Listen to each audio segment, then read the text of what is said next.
사랑합니다. 오늘 저희가 함께 읽은 시편 34편의 말씀의 표제는 다윗이 그 목숨을 구하기 위해서 이방의 왕 앞에서 미친 채 하면서 그 어려움을 겪을 때에 지은 시다라고 되어 있습니다. 정말 너무나 어려운 순간이고 어떻게 보면 수치스럽고 비참한 순간이라고도 하겠습니다. 과연 이렇게 어려울 때에 다윗은 어떤 시를 지었을까요? 어떤 시를 지어서 하나님께 이 시로 고백을 했을까요? 저희가 이 표제어만 보고 상상을 했을 때에는 다윗이 지은 시가 애가, 슬픔의 시 또는 비탄에 젖어 하나님께 탄원하는 탄식시라고 생각을 해보게 됩니다. 그런데 놀랍게도 이 시는 표제어로 분류되고 또 이 시가 분류된 것은 감사시입니다. 그리고 특별히 더 나아가서 공동체 감사시입니다. 그래서 이스라엘 백성들이 함께 감사할 일이 있을 때 이 시를 가지고 하나님을 찬양했다고 합니다. 그래서 이 시가 공동체 감사시로 분류가 되는데, 과연 다윗이 이렇게 어려운 때에, 이렇게 수치스러운 때에 어떻게 하나님을 찬양할 수 있었는지, 그가 믿은 하나님은 어떤 하나님이었는지 우리가 이 새벽에 함께 맛보고 함께 경험하길 소망합니다. 다윗이 하나님께 어떻게 고백을 했는지 1절과 2절에 보니까 다윗은 각각 3가지 표현을 사용해서 하나님을 높이자라고 고백하고 있습니다. 하나님을 송축하자, 하나님을 자랑하자, 하나님을 찬양하자, 이런 여러 가지 표현들을 사용했는데요, 이 단어들의 원 의미는 하나로 동일합니다. 바로 하나님을 찬양하자라는 의미입니다. 다윗은 어떻게 이렇게 어려운 상황 속에서도 하나님을 찬양하자라고 고백할 수 있었을까요? 그런데 더 놀랍게도 다윗이 이렇게 하나님을 찬양하자라는 고백을 할 때에 이 다윗의 고백을 듣고 이 시를 듣고 곤고한 사람들이 다윗과 함께 기뻐하며 하나님을 찬양하게 된다라고 이어서 설명합니다. 이 시에서 설명된 곤고하다라는 표현은요, 약한 사람을 의미합니다. 약한 거예요. 전체적으로 그의 삶도 약하고 의지도 약하고 여러 가지 힘도 약한 그런 약한 사람을 의미하는데요, 성경에서 대체적으로 이 곤고하다라는 표현은요, 의인에게 사용이 됩니다. 그래서 다윗이 이렇게 어려움 속에서도 하나님을 찬양하자라고 고백했을 때 이 고백을 듣고 곤고한 사람들, 의로운 사람들, 그러니까 다윗처럼 하나님을 바라보면서도 고난을 당하고 때로는 인생의 수치스러운 일도 경험하는 사람들이 오히려 이 고백을 듣고 기뻐했다라고 다윗이 고백합니다. 더 나아가서 다윗은 그 사람들, 곤고한 사람들에게 3절에서 여러분, 저와 함께 하나님을 찬양합시다 라고 이 사람들에게 함께 찬양할 것을 제안합니다. 너무나 어려운 이 상황 속에서, 수치스러운 상황 속에서 과연 이 사람들은 무엇으로 하나님을 찬양했을까요? 어떤 사실이, 어떤 고백이 이 사람들 안에 있었을까요? 과연 이 사람들은 어떤 하나님을 믿었기에, 이 어려운 상황 속에서도 어떤 하나님을 바라보았기에 그 입술에서 찬양이 있게 되었을까요? 저는 오늘 이 시편에서 한 4가지 정도 다윗이 믿었던 하나님, 이 곤고한 사람들, 의인들이 고백했던 하나님, 이 하나님을 믿었기 때문에 이 사람들이 고난 중에서도 하나님을 찬양할 수 있었겠구나 발견하게 되었습니다. 한 4가지 정도를 발견하고 묵상했는데 오늘 함께 나누려 합니다. 먼저 첫 번째로는 이 사람들이 고백하고 발견한 하나님이 기도에 응답하시는 하나님이라는 사실입니다. 다윗은 자신의 기도에 응답하시는 하나님을 믿었습니다. 그러니까 우리가 힘들 때 흔히 탄식하고 한숨 쉬고 너무 힘들다라고 허공에 외칠 때 하나님을 믿지 않는 사람들의 그러한 탄식은 허공에 울리는 소리로 끝나버립니다. 그냥 울리는 하나의 소리에 불과하지만 하나님은 이 탄식 소리 하나, 한숨 소리 하나도 허투루 흘려보내지 않으시고 다 들으신다는 것이죠. 다 들으시고 반드시 하나님의 방식으로 답을 해주십니다.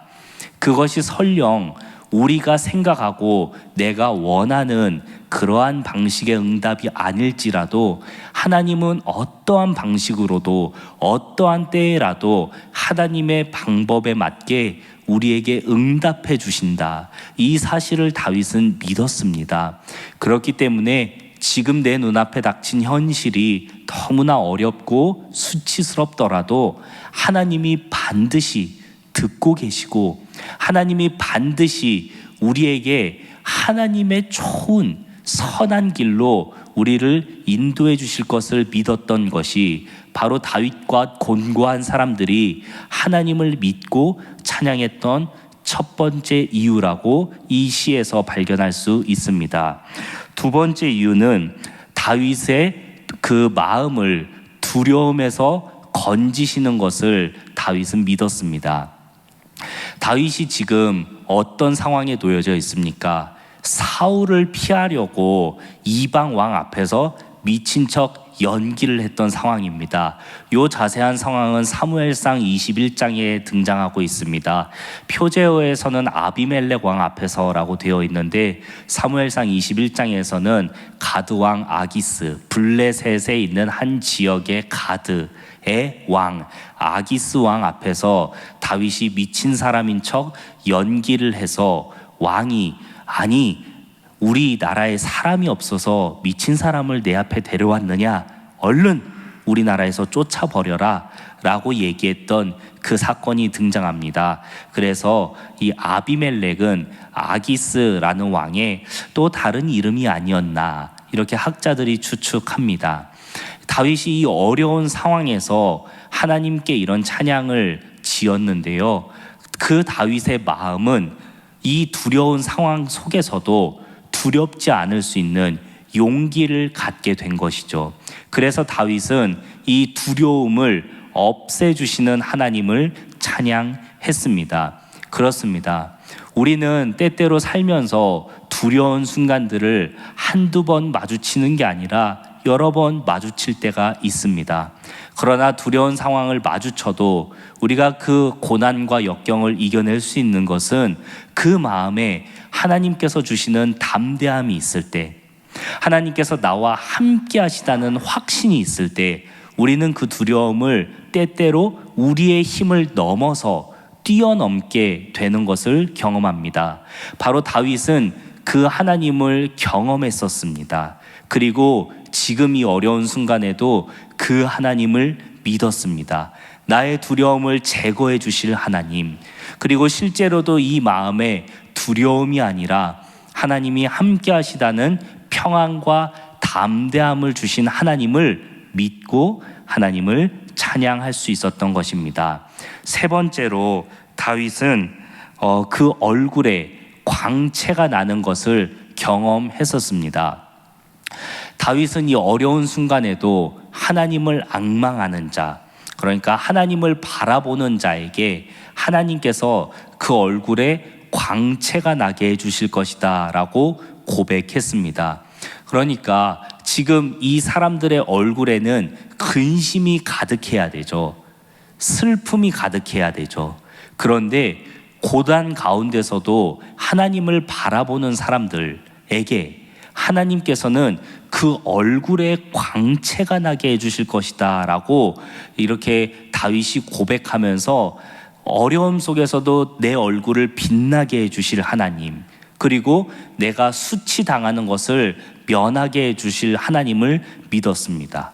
실제로 다윗은 어려움 속에 다녔으나 그에게는 하나님께서 주시는 광채로 말미암아서 어느 곳에 가든지 승리하고 이기고 또 역경을 벗어나는 반면에 다윗을 해하려 했던 사람들은 비록 그들이 다윗보다 우월한 위치에 있고 다윗보다 또 뛰어난 그런 상황에 있어도 그들이 오히려 얼굴에 더 수치가 많아지고 얼굴에 근심이 더 많아지고 그들이 다윗을 어렵게 하려고 하면 할수록 오히려 자승자박이 되어서 스스로가 더 무덤으로 내려가게 되는 것을 우리는 성경의 역사를 통해서 발견하게 됩니다. 그래서 다윗은 비록 어려움 가운데 있어도 하나님을 바라보는 내 얼굴에 광채가 나게 될 것이라는 것을 믿었기 때문에 하나님을 찬양할 수 있었던 것입니다. 마지막으로 네 번째는 다윗은 고난 가운데 있는 자를 하나님께서 건져주시는 것을 믿었습니다. 그런데 그냥 건져주시는 것이 아니라 하나님의 천사가 그 의로운 자들, 곤고한 자들, 하나님을 경외하는 자들, 그 사람들을 둘러싸고 보호해 주신다는 것을 믿었습니다. 그렇습니다, 여러분. 우리가 어려움 가운데 있을 때 하나님은 우리를 외면하지 않으시고 우리와 함께 해주십니다. 이 성경에서 다윗은 하나님을 어떻게 고백했습니까? 우리와 함께 하시고 내 고난 가운데서도 내 옆에 계시는 하나님이라고 묘사했습니다. 천사가 나를 둘러싸고 있다고 표현되었는데요. 이 구역 성경에서의 천사는 보통 하나님을 가리킵니다. 따라서 하나님이 내 옆에 함께 계신다라는 고백을 하고 있는 것인데요. 그런데 실제로 하나님은 어떤 분이십니까? 고난 가운데 내 옆에 계신 분밖에 안 되십니까? 아니죠. 우리는 신약의 시대에 살고 있기 때문에 그 하나님께서 내가 당하는 고난을 직접 당하기 위해서 이 땅에 오신 분이라는 사실을 우리는 히브리서를 통해서 알고 있습니다. 예수 그리스도는 우리와 같이 시험을 당하시되 죄는 없으시도다라는 말씀을 통해서 하나님은 우리가 당한 모든 시험을, 모든 역경을, 모든 슬픔을, 모든 수치를 다 당하신 분이십니다. 그래서 그 하나님께서 우리에게 주시는 위로는 우리가 받을 수 있는 그 어떤 위로보다 더 크고 따뜻한 위로가 되는 줄 믿습니다. 이렇게 다윗은 하나님께서 나를 구원하시고 나와 함께 하시고 나의 기도에 응답하시고 내 얼굴에 광채가 나게 하실 것이기 때문에 어려움 가운데서도 내가 하나님을 찬양할 수 있습니다 라고 고백했습니다. 이어서 다윗은 이 모든 사람들에게 이렇게 고백합니다. 여러분, 우리가 하나님께 피하는 것이 얼마나 복이 됩니까? 그에게 피하는 자는 복이 있습니다. 여러분은 이 하나님을 맛보아 알기를 원합니다 라고 고백했습니다. 사랑하는 여러분, 그렇습니다. 하나님을 두려워하고 하나님 앞에서 약한 자로 살아가는 것, 하나님을 믿는 것, 이것은 어쩌면 우리에게 고난을 가져다 줄 수도 있습니다. 오늘 저희가 함께 읽지 않았지만 오늘 본문 19절에는 의인에게는 많은 고난이 있다라고 기록이 되어 있습니다.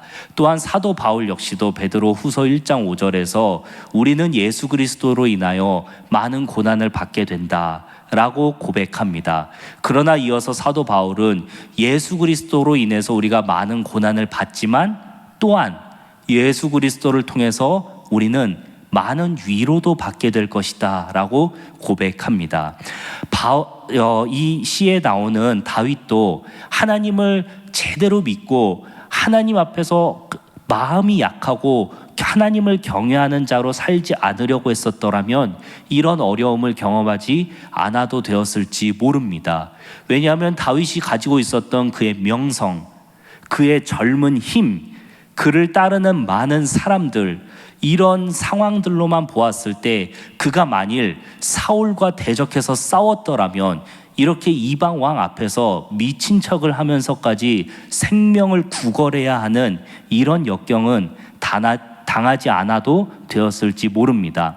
그러나 그는 하나님을 두려워했습니다. 하나님을 두려워했기 때문에 사울 왕을 하나님이 세우신 왕으로 두려워하고 인정했었습니다. 여기에서 생기는 고난인 거죠.